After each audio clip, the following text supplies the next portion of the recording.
નમસ્કાર. આજે તારીખ 1/1/2025 સૌરાષ્ટ્ર ખાતે હું આવેલો છું. મારી સાથે એક મળવા જેવા ખેડૂત, અનુભવી ખેડૂત, ખેતી લગભગ એમની 250 વીઘાથી પણ વધારે જમીન ખેતીનું વાવેતર કરાવડાવે છે. સક્સેસફુલ જે ખેડૂત કહેવાય ને, એમની સ્ટોરીમાં એ આવે છે. અનેક ઘણા એવોર્ડ એમને ખેતીવાડી ખાતા તરફથી મળી ચૂક્યા છે. એમની મુલાકાતે મારી સાથે અમારા ડિસ્ટ્રીબ્યુટર આસ્થા એગ્રોટેક મહુવાથી દીપકભાઈ પટેલિયા. આપણે એમના મોઢે સાંભળીશું કે એમને અત્યાર સુધી એમની ખેતીની સફર કેવી રહી. શું નામ આપનું? જગદીશભાઈ વલ્લભભાઈ દેસાઈ, ગામ કંટાસર, તાલુકો મહુવા, જિલ્લો ભાવનગર.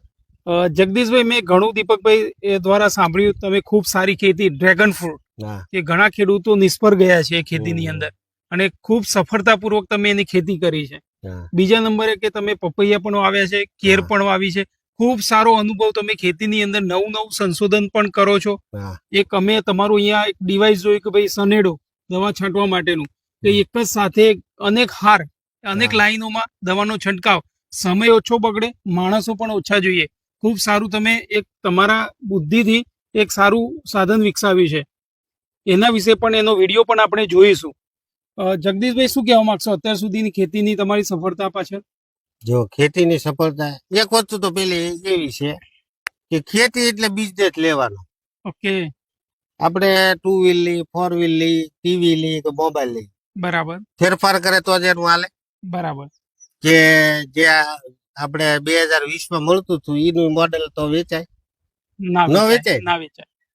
તો ખેતી વસ્તુ એવી છે કે તમે અવનવું અને સાહસ વિના સિદ્ધિ નહીં. બરાબર. ઈ તો એક કહેવત છે કે સાહસ વિના સિદ્ધિ નહીં. બરાબર છે. તો ખેતી વસ્તુ હું એમ કહું કે આપણે ઉદ્યોગ અને વેપારની દ્રષ્ટિએ હાલી, અચ્છા, અવનવું ફેરફાર કરી તો જ અત્યારે ખેતી પોહાય એમ છે. બરાબર. નકર કુદરતી આવરણ આવે, કાંઈ પણ માવઠા આવે, હવામાન આવે, આપણો પાક નિષ્ફળ જાય, બરાબર, ભાવતાલ નિષ્ફળ જાય, આવું બધું તો થાય કે નહીં? હા, ચોક્કસ થાય. તો બીજી મુશ્કેલી હવને ખબર છે કે મજૂરની તકલીફ છે. હા, મોટી, સૌથી મોટો ખેતીની અંદર પ્રશ્ન લેબરનો છે. તો આજે હું એમ કહું કે મારે 250 વીઘામાં શેડા હોય, ડુંગળી હોય, રોપ હોય, ઘઉં હોય, આ બધું 250 વીઘામાં હોય. બરોબર છે. હવે આમાં દવાનો છંટકાવ કરો તો કેટલા મજૂરને મારે કઈ રીતે થાય સેટિંગ? થાય જ નહીં ને કોઈ. તો ઈ મારા મગજ પ્રમાણે મેં દોડાવી કે ભાઈ આ સલાડા ઉપર દવા છાંટવાનું 1-2 વખત બધી ટ્રાયો કરી અને એ રીતે સેટિંગ કર્યું. બરાબર છે. કે ભાઈ હાલો આજે આપણે 50 વીઘાની છાંટવાની છે. બરાબર છે. એટલે 3 જણા હોય, એટલે ત્યાંથી તમારે એમાં સિસ્ટમ એવી કે ભાઈ 3 પંપ વીઘે છાંટવા કે 4 છાંટવા કે 5 છાંટવા. બરાબર. પ્રેશર એમાં સેટ કરે. પ્રેશર એ પ્રમાણે પ્રેશર સેટિંગ કરી અને એ 50 વીઘા 60 વીઘા હાંજે 3 જણા ટેસ્ટથી છાંટી દી. બરાબર છે. તો હવામાન ના હિસાબે એ સેટિંગ હોવું જોઈએ ને કે અમુક વસ્તુ છે કે આજે દવા છાંટવી એટલે એને 1 દી હાલે. તમે 2 દી જવા દો ને એટલે એમાં બહુ ફેર પડે છે ને. પછી કંટ્રોલ કરવો બહુ વાર લાગે છે. બરાબર. તો આ બધું ખેતીમાં આવું કરવું પડે છે, તે થાય છે. તો ડ્રેગન છે, હું પેલા પપૈયા કરતો તો એમાં પણ થોડુંક વાયરસ ની તકલીફ આવી. બરાબર. પછી કેળે પણ કરતો. પછી મેં સ્ટાર્ટિંગ એક વસ્તુ કે તમે અઘરું કરો ને એમાં તમને કઈક મળે. અચ્છા. તમે હેલું કરશો, બરાબર, આ કાલ કરશે, તમે કરશો, ઓલા ભાઈ કરશે, તમારે બધાથી કઈક અલગ નવું કરવું છે. નવું ને અઘરું કરો એટલે કોમ્પિટિશન માં કોઈ ન આવે.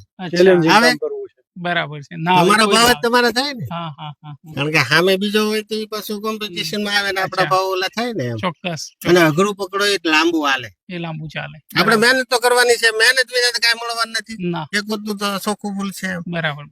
એટલે અઘરું પકડો અને એમાં કઈ આપણે મજૂરી તો કરવાની જ છે. બરાબર. બધાને મહેનત કર્યા વિના કઈ નથી થતું. હા, બરાબર. અઘરું હોય લાંબો ટાઈમ હાલે, ચાલે.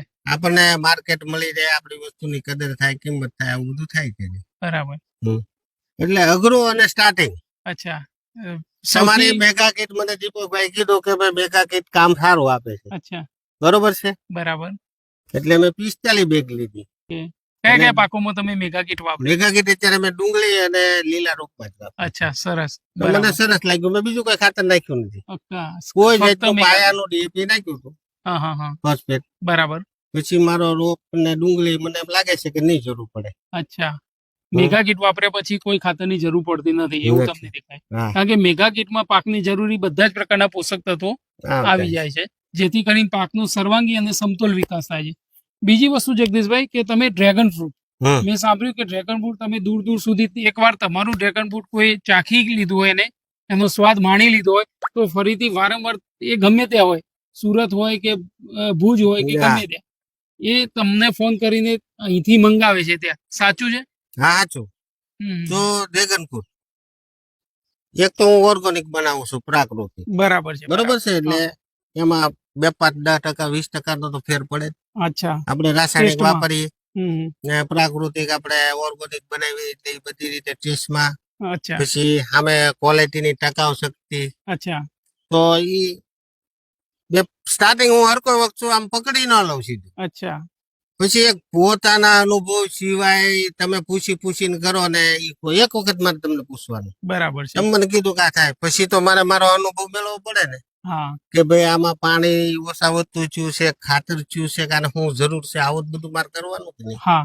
કે હર વખતે તમને પૂછ્યા કરવું અને ના. આમથી 25-50 કિલોમીટર ફેરે હવામાન પાણી એ બધો ફેરફાર થાય છે. ફેરફાર થતો હોય.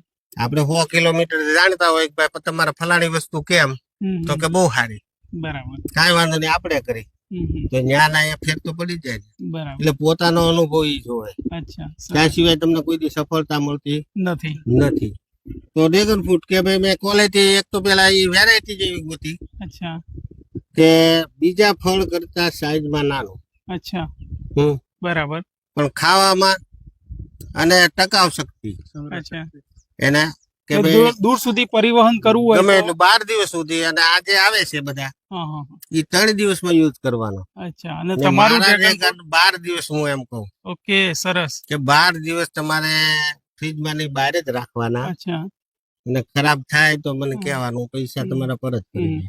ટૂંકમાં તમારી એ રીતની એની કેળવણી છે, ટ્રીટમેન્ટ છે કે જેથી કરીને પ્રાકૃતિક તમે બનાવ્યું હા. છે જેથી કરીને 12 દિવસ સુધી ટકે છે. ટકે છે, કારણ કે પ્રાકૃતિક હોય એટલે ઈ ફેર તો પડવાનો જ છે. બરાબર છે. પછી વેરાયટી એવી છે. હા. હમ. બરાબર. તો મને ઈ ખાતરી છે કે હું ક્યાંય કોઈ યાર્ડમાં નથી લઈ જતો, અચ્છા. મારા ઘેર બેઠા જ મારે સેલિંગ થાય છે. સેલિંગ થઈ 15 જાય. વીઘા. મહુવા થાય મારા 15 વીઘાના ડ્રેગન છે. 15 વીઘાના. હા, સરસ. મેં એમાં 50 લાખ રૂપિયા નાખ્યા. હા, હા. સ્ટાર્ટિંગ મોંઘું છે. અચ્છા. 1 વીઘે હવા 2 લાખ નો ખર્ચો આવે છે. બરાબર. બરાબર. તમે સમજી ગયા? હા, હા. ઈ 50 લાખ રૂપિયા નાખ્યા એમાં મેં. અચ્છા. તો કે ભાઈ મેં એવું નક્કી જેવું કર્યું હતું ડ્રેગન કર્યા ને, એટલે મેં કીધું આપણે ક્વોલિટી એવી બનાવી ને એટલે આપણે કોઈ માર્કેટ કે વેચ્યા, કારણ કે એ લોકો આપણને પૂરતા ભાવ નો આપે, ના આપી શકે. બરાબર. તો અમે ક્વોલિટી એવી બનાવી છે અને એવી ચોકસાઈ રાખું છું. હમ, હમ, હમ. તો તમે એક વખત ખાઈ ગયા અચ્છા. ફરીથી એટલે તમે એને મારે આપો. તમને પૂછવાની, તમે જ ફોન કરો અચ્છા. હમ, હમ. કે ભાઈ મારે 5 કિલો જોવે છે, મારા પાડોશી ને મારે 50 કિલો ડ્રેગન જોવે છે. બરાબર. બરાબર. આ રીતનું ચાલે છે. હમ, હમ. કઈ કોઈ માર્કેટમાં કે કોઈ સ્ટોરેજ વાળા ને કે લારીઓ વાળા ને કે હું વેચતો નથી. એ લોકોને હમ. ખ્યાલ છે, મગાવે, પણ મારે બરાબર. એટલા ડિમાન્ડ એટલી સામી છે રિટેલ, અચ્છા. એટલે એટલું હું પહોંચી ગયો છું. ખેડૂત મિત્રો જોયું, જગદીશભાઈનું કહેવું છે કે કોઈ પણ ખેતીની અંદર તમે કરો તો ચેલેન્જ, અઘરું કામ કરો. અઘરું કામ કરશો તો બધા કરતા તમે અલગ કરી શકશો અને અલગ તરી આવશો. ડ્રેગન ફ્રૂટ 15 વીઘામાં કરવું અને સફળતાપૂર્વક આટલું સરસ કરવું, બધા ઘણા ખેડૂતો એમાં નિષ્ફળ ગયા છે, જ્યારે જગદીશભાઈ સફળતાપૂર્વક ડ્રેગનની ખેતી કરી છે. તો ખૂબ ખૂબ ધન્યવાદ જગદીશભાઈ, તમે અમને જે સમય આપ્યો એ બદલ. મારી સાથે દીપકભાઈ છે. દીપકભાઈ, શું કહેવા માંગશો તમે? અમારા વિસ્તારના સારા અને પ્રગતિશીલ ખેડૂતમાં જગદીશભાઈની ગણના થાય છે. એનું કામ ચેલેન્જિંગ હોય છે અને ખૂબ ચોકચાઈ વાળું હોય છે. બાકી આપ જોઈ શકો એની નામના બહુ દૂર દૂર સુધી છે. ગુજરાત લેવલે ડ્રેગનમાં મારા ફર્સ્ટ નંબર. અચ્છા, સરસ. ગુજરાત હા. લેવલે ડ્રેગન ની અંદર ફર્સ્ટ નંબર જગદીશભાઈ નો ડ્રેગન ફ્રૂટ ની અંદર છે. તો જુદા જુદા એવોર્ડ 3-4 હાંસલ મળી કર્યા ગયા છે. અચ્છા. પછી અવનવા ચેનલ વાળા તે મુલાકાત લઈ છે. અચ્છા. અચ્છા. સરસ. બાગાયત વાળા, ખેતીવાડી ખાતા વાળા, હા. પછી ડીડીઓ કલેક્ટર, આ બધાય મારી વાડીની ને મારી મુલાકાત લઈ છે. અચ્છા, સરસ. સરસ. ખૂબ આનંદ થયો જગદીશભાઈ તમને મળીને, તમારી ખેતી જોઈને, કે આવડી મોટી 250 વીઘા જમીનની અંદર હેન્ડલિંગ કરવું માણસો દ્વારા બહુ અઘરું છે ખેતીની અંદર. છતાં પણ જગદીશભાઈ એકદમ ફ્રીલી, કોઈ ટેન્શન વગર એવું પણ કહ્યું જગદીશભાઈ કે હું 1 મહિના સુધી બહાર નીકળી જાઉં તો મારી ખેતીમાં કોઈ ફરક ના પડે, જેમ ચાલે છે એમ સિસ્ટમથી ચાલ્યા કરે. ખૂબ ખૂબ ધન્યવાદ. મેઘા કીટ એક બ્રાન્ડ છે, ભરતા નામથી છેતરાશો નહીં. વેલકમ એગ્રોટેકની મેઘા કીટ જ માગો. બજારમાં ઘણી બધી કીટો આવે છે, પરંતુ બ્રાન્ડ છે mega kit. Welcome Agrotech industry private limited કંપનીની મેગા કીટ જ માગો.